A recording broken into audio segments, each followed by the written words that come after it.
જય શ્રી કૃષ્ણ, જય માતાજી। સ્વાગત છે તમારું નવા વ્લોગમાં। નવા વ્લોગની અંદર આજે આપણે બનાવવા છે લસણિયા ભજીયા અને પટ્ટીવાળા મરચાંના।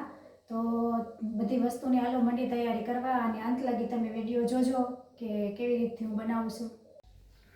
સૌ પ્રથમ પહેલાં તો આપણે સૂકું લસણ ફોલી લેવાનું, પછી એની અંદર કાશ્મીરી લાલ મરચું નાખવાનું, પછી સ્વાદ અનુસાર નમક અને જીરું, પછી આવી રીતે મિક્સરમાં પીસી અને એકદમ ઝીણી બારીક પેસ્ટ બનાવી લેવાની।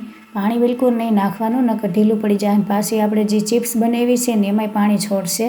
તો આપણું જો આ થઈ ગયું તૈયાર, એકદમ પેસ્ટ જેવી જોતી હતી બસ આવી કરવાની। અને આપણે સાઈડમાં જો વ્હાઈટ થઈ ગઈ તૈયાર, તો હવે આપણે જો મરચાંઈ સુધાર લીધા પટ્ટીવાળા બનાવવા છે એના, એ બીજા નંબરમાં આપણે હવે આમાં ભરી દઈએ। તો મેં આ ચિપ્સ પાડી લીધી છે અને થોડી વાર કોરી કરવા રાખી દીધી હતી પહેલાં પાડીને, કલાકવાર પહેલાં કોટનના કપડામાં, કેમ કે નકર આમાંથી ને પાણી છૂટે, પછી આ મરચું ને બે આ નમક આવે ને ભેગું એટલે બટેકું પાણી છોડે પછી ચિપ્સમાં।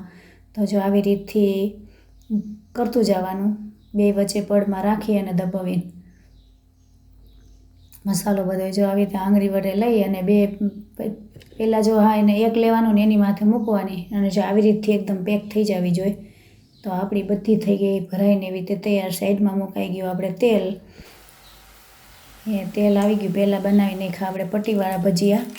અને હવે આપણે ઓલા ચાલુ કર્યા, જો દડા જેવા ફૂલાઈને કેવા મસ્તીના બન્યા।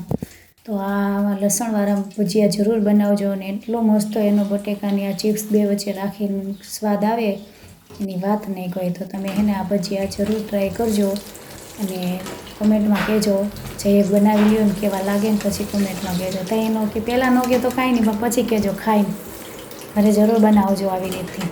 ને આપણા ભજીયા જો બનીને થઈ ગયા હવે તૈયાર। તો આપણે હવે જમી લઈને તમે બધા હાલો જમવા, જો આપણા ચટણી અને ભજીયા થઈ ગયા તૈયાર। તો